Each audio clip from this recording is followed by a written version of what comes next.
Você passou por várias empresas e todas as empresas, elas tinham o seu inconveniente. Não tem como você modelar como um funcionário a empresa que você quer trabalhar. E aí surgiu a tua necessidade de empreender partindo disso? Um pouco, né? Porque o que aconteceu? Depois desse projeto no Leblon, onde eu trabalhei com o Ruby Extreme Programming lá com o Vinícius, eu fiz um post no meu blog, eu tinha um blog, e eu fiz um post no meu blog dizendo, eu sou um profissional, Ruby on Rails, né? O meu conhecimento tá aqui nesse blog, que eu publicava ali, não tinha muita assiduidade, mas eu tinha alguma publicação. E eu tô buscando uma nova oportunidade agora para trabalhar pro Ruby on Rails. Apareceu um cara, o Fábio Akita.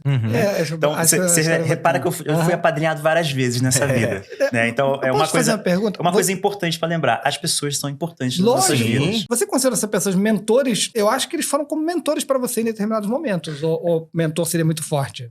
Alguns se aproximam mais do mentor, outros são só um apoio. Anjos que passam, verdade, assim. Verdade. Porque na prática, assim, a gente se ajuda. Né? A vida não é uma coisa que você constrói sozinha. Né? Você sempre constrói com o apoio de outras pessoas, por mais que eventualmente para essas outras pessoas que te deram esse apoio, aquilo não seja muito relevante. Então eu comentei aqui, eu acho que eu nunca falei isso pro Júlio, por exemplo. Aí você conheceu o Fábio Akita, tá falando de muito Rails, eu lembro. Na verdade, como veio... a comunidade Ruby no Brasil, né, era um ovinho. Um ovinho, né?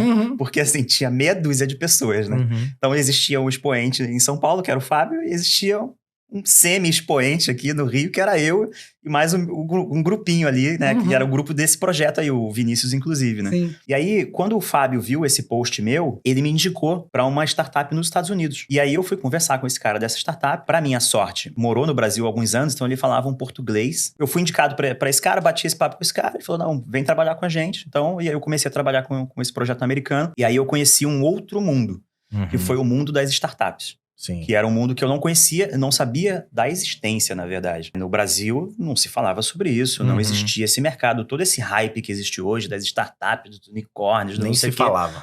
Isso era natural na Califórnia já. No Brasil, grilos cantavam, mato alto, tudo era mato aqui nesse sentido. E aí, quando eu passei essa experiência lá, eu falei, porra, cara, por que não tem isso no Brasil? E aí que vem a questão de, caraca, eu olhei pra isso aqui e falei, quero que tenha um negócio desse aqui no Brasil. Eu já trabalhava remoto, né, pra essa empresa, né, e era uma coisa louca, porque a gente tinha, os americanos estavam na Califórnia, a gente tinha uma equipe que trabalhava em Londres, a gente tinha eu no Brasil, tinha parte da equipe na Argentina, e aí eu fui montando a equipe brasileira, né, porque como eu tinha conhecimento da galera daqui, aí eu fui chamando outras pessoas, amigos próximos, pra virem trabalhar comigo nesse projeto também. Então a gente acabou montando um núcleozinho de equipe aqui no Brasil, devia ser uma meia dúzia, pouco menos talvez, que foi a equipe brasileira, né, que acabou tocando esse projeto por muito tempo. E a gente se encontrava, sei lá, uma vez por semana no Rio, a equipe do Rio se encontrava. Né? Mas era assim, o resto do trabalho já era remoto naquela época, eu tô falando de 2008. Ninguém falava, muito pouco remoto. Né? Naquela época, o Skype só tinha áudio. E com problemas. Exato, era brabo. Era brabo. Eu usava pra gravar podcast. Horrível, mas tudo bem, faz parte. Funcionava naquela época. Funcionava naquela época. E aí, cara, trabalhar com os americanos deu uma outra dinâmica, porque aí eu aprendi sobre os caras, eu chegava 10 minutos atrasado, tipo aconteceu hoje aqui por causa do trânsito. Mas aqui a gente tá entre amigos. Eu sei. Chegava 10 minutos atrasado, o cara me ligava, porra, cadê você? Aí eu aprendi a chegar na hora. Cara, foi só com os americanos que eu aprendi a chegar na hora. Isso é verdade, isso é verdade. Mas também, os americanos gostavam muito de mim pela experiência prática que eu tinha de...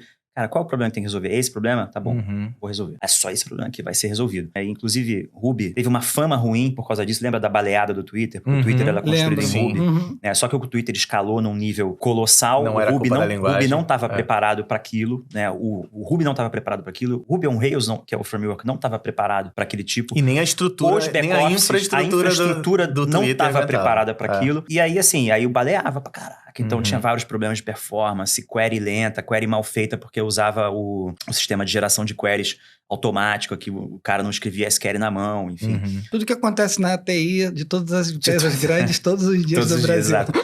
Então, nada diferente. E aí, só que pegava um programador sem essa experiência, né, de análise de problema, né, o cara olhava page load, 2 segundos para dar um page load de renderização numa página. O cara não sabia por onde começava. E eu pegava, beleza, page load, é essa aqui, tá bom. Vamos gerar só metade da página. Resolução do problema, busca binária. Vamos ver. Ah, beleza. Caiu pela metade o problema, beleza. Então temos 2 problemas, um na metade anterior e um na metade posterior.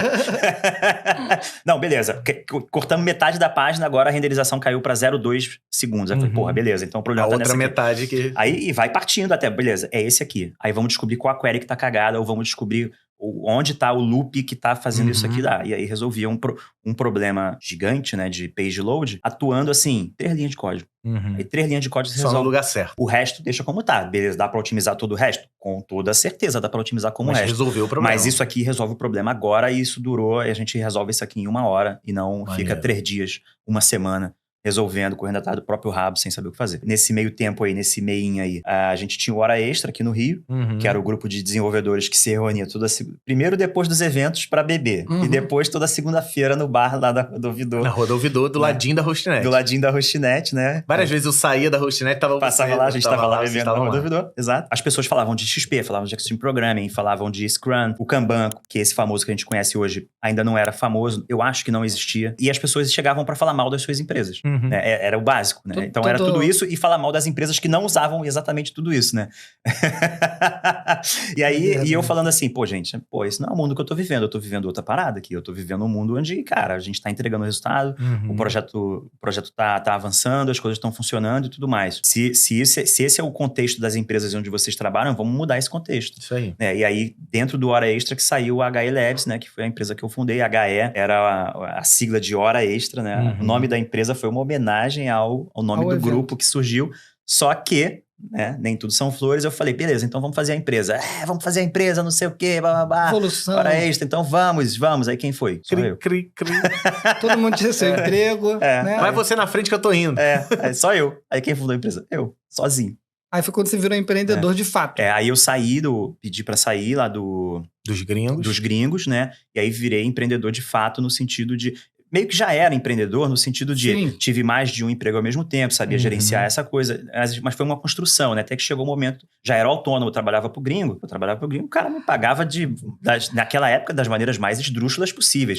Me pagava uma parte do PayPal, mandou um cartão de crédito do nome da empresa no meu nome pro Brasil, que aí eu conseguia sacar dinheiro no banco 24 horas aqui. Daquele jeitinho que dava. Né? Aí uma parte ele conseguia fazer por Wire Transfer, e pro Wire Transfer tinha que ir no banco assinar um contrato. Naquela época, assim, era uma confusão do cacete para receber dinheiro. Então, assim, já não era um trabalho trivial, você assim. Você tinha um quarto trabalho, que era sacar o seu dinheiro todo final de mês. Não era carteira assinada, receba seu plano de saúde, nada. Tudo resolvi por fora, né? Então, o CLT tu só teve na Globo. Só na Globo. É isso que eu ia falar. praticamente. Então, você sempre foi um empreendedor. Desde que você largou. Sempre deu o teu jeito. Você abriu o CNPJ da HE Labs. Isso, Sozinho? Não viu ninguém nessa mesa? Meu pai. Teu pai. Porque a gente precisava ter uma segunda pessoa no contrato, né? Não e meu tinha pai... empresa de um homem só, né? Não existia. Meu pai foi mais um padrinho desse momento, porque ele não só abriu o CNPJ comigo, mas ele sempre soube que o nome dele no CNPJ era uma mera figuração da necessidade legal, como ele também comprou um escritório, né? Uma sala no centro do Rio, uma salinha de 22 metros quadrados. A gente se divertiu muito lá também. Eu lembro das fotos, tinha uma rede no teto, não tinha um negócio desse? Não, esse já é o escritório moderno. Você não foi, acho que você nunca foi. Esse já é o escritório moderno. Então, meu pai comprou a salinha no centro, porque comprar imóveis também era parte, né, de um investimento familiar, né? Então, o imóvel, mal ou bem, ele vai estar lá, não vale nada, mas mal ou bem, ele vai estar lá. A sala tá lá ainda, do seu pai ainda? Do meu pai passou ainda. Até tá hoje, alugada? Alugou e ficou. A salinha bem pequenininha. Era bem pequenininha. Mas você arrumou tudo direitinho, ficou tudo bonitinho. Deixei bonitinho. Botou os quadros de Kanban. Me deu a sala e falou, usa aí enquanto você precisar. Se você não precisar mais, você me devolve. Então, eu tive a vantagem, né, de poder usar um escritório sem pagar nada, numa época que qualquer dinheiro ali fazia diferença, né? E eu usei o meu nome, que era o meu nome conhecido no mercado como Ruby, para trazer os primeiros clientes, né? Para então HE Labs, hoje Impulso. E o objetivo da Hora Extra Labs lá era simplesmente arrumar cliente e poder aplicar o Ruby nas soluções. O Ruby e as metodologias ágeis, né? Entendi. Então, majoritariamente o XP, depois isso foi mudando e tal, mas majoritariamente o XP e o Ruby, entregando projetos que simplesmente funcionam. Lembra disso? Era o nosso primeiro propósito, né? Fazer programadores felizes e clientes mais lucrativos entregando software que simplesmente funciona. Curso em vídeo, porque se tiver escrito, quase ninguém vai ler. Acompanhe o nosso canal do YouTube com vários vídeos toda semana.